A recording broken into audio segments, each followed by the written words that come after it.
A woman has come forward publicly accusing Supreme Court nominee Brett Kavanaugh of assaulting her at a party more than 30 years. That's when they were both in high school, more than 30 years ago. According to the Washington Post, the woman's name is Christine Blasey Ford. She's a professor at Palo Alto University. Worth remembering, Alex, Brett Kavanaugh has vehemently denied her allegations. And in fact, on Friday, he issued a statement and he said, "I categorically and unequivocally deny this allegation. I did not do this back in high school or at any time." But in the Washington Post's article, she does reveal more details. She said at one point that she thought he might inadvertently kill her, and he was trying to attack me and remove my clothing. She tells the Washington Post she only shared the details of this years later with a therapist, with her husband, and that was back in 2012. And according to the article, the husband recalls his wife using Kavanaugh's name, but the therapist's notes, which were reviewed by the Post, don't. At first, the woman declined to come publicly forward, you'll remember, last week. Instead, she sent that letter to Dianne Feinstein on July 30th. And the letter had a lot of these details, Alex.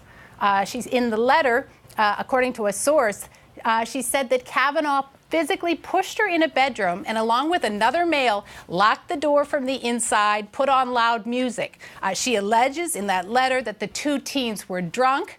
It's worth noting the second teen has come forward and has denied the allegations to the Weekly Standard.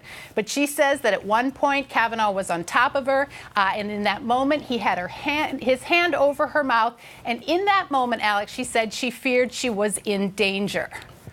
Yeah, Ariane, some extraordinarily disturbing details in this new piece from the Washington Post. In addition to what you just mentioned, I want to read part of it. She writes, while his friend watched, Kavanaugh pinned her to a bed on her back and groped her over her clothes, grinding his body against hers and clumsily attempting to pull off her one-piece bathing suit and the clothing she wore over it. When she tried to scream, she said he put his hand over her mouth. So we are not going to be the only ones reading this. Of course, that Senate Judiciary Committee is also going to be reading these extremely disturbing allegations. How is that going to impact this confirmation? Well, it's hard to say, right? At the end of last week, the Republicans were vowing that these hearings would go forward. And back then, they were very puzzled because they said that Dianne Feinstein, who is the top Democrat on the committee, had received these allegations all the way back in July. And Feinstein hadn't brought them forward. And she only referred the allegations to the FBI after the hearings were over. But Feinstein came back at the time and said, look, she is in a tough spot because at that time, this woman did not want her name used publicly. But that's changed today. She's come forward to the Washington Post using her name, and she's now on the record. I want to bring in our senior media correspondent, Brian Stelter, host of Reliable Sources. Brian, she remained silent as this blew up in the media. That was her main goal, was to remain anonymous, we understand. Why do you think she came forward? I think we see through this Post interview this woman struggle with what to do, with wanting to keep her privacy and not see her name and her family be smeared, as may happen, unfortunately, in the coming hours. On the other hand, you hear her struggling with the feeling that somehow she needs to speak out and has a duty to speak out to tell the public about this allegation. So you can see that in the interview. And I think we should go through the timeline, give people a sense of how this happened. She says that in July, she actually first called the Washington Post through one of those tip lines that's available. An anonymous tip line, wanting to let the Post know about this allegation.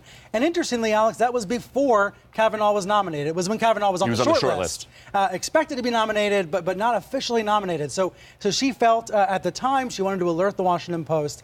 Then she also alerted her local congresswoman. And then at the end of July, she wrote the letter to Feinstein's office, which we've all heard about.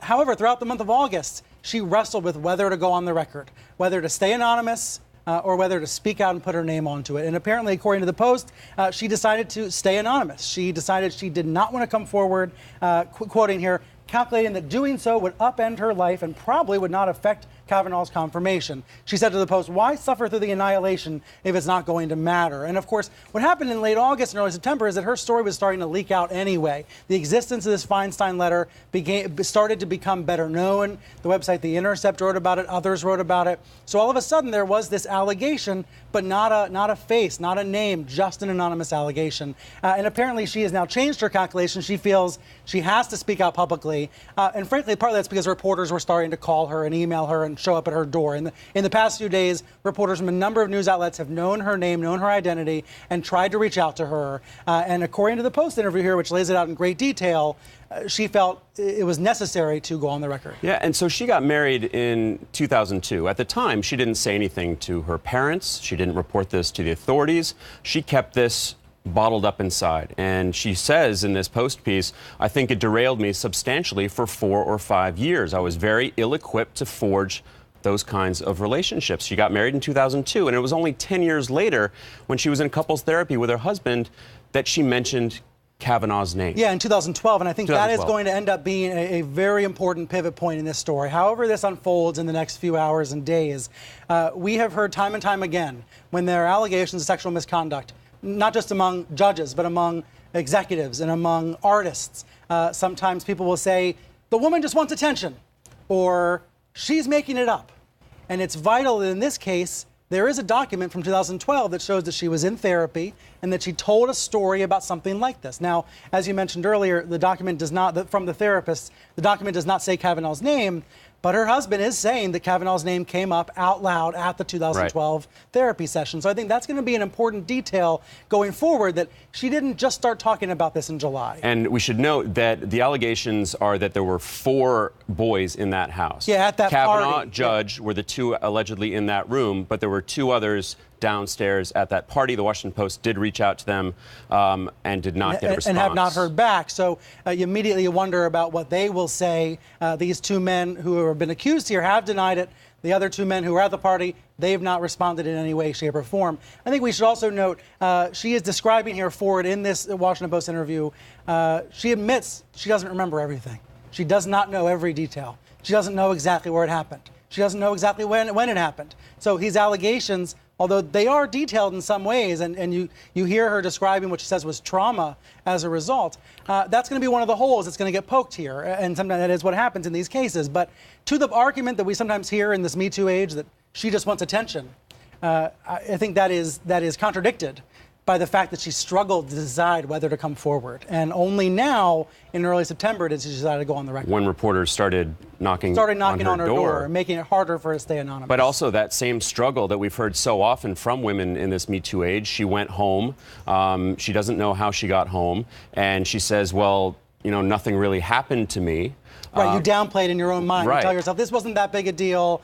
I wasn't actually raped. That's what she's saying in this interview, that she told herself that this was not that serious, and only later realized how serious it was. And unfortunately, even though this happened decades ago, according to Ford, this is the kind of thing you still hear young women struggling with. Let's remember, she said she was 15 at the time. And it is, I think, one other detail worth noting. She did hire a Washington lawyer, Deborah Katz. She took a polygraph test, not an official government-approved one, but a polygraph test administered by a former FBI agent. So that polygraph result, which tested positive, saying that she did tell the truth, I think will also become one of these key pivot points. Which corroborated her story. So there's so many different sides to this. Obviously, the horrible things that allegedly happened to her, but then also how the White House is going to respond and what's going to happen in these confirmation hearings. And you can't help but think about Anita Hill and Clarence Thomas.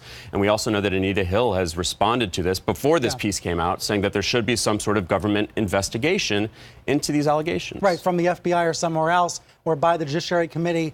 I have to be honest, Alex, when I first read this story a few minutes ago, I cringed thinking about what President Trump will say about this. If history is any guide, he will stand with Kavanaugh, and he could very well demean the woman involved. That has been his history. He has not been a proponent of the Me Too movement. Instead, he has been a detractor. And of course, his own history, where women have accused him of sexual assault, comes to mind right away. But putting Trump to the side, if that's possible for a second, the more interesting folks to watch will be the senators, the key senators in this case, who may have already known some of these details, but I don't think knew all of it that's now been published by the Washington Post.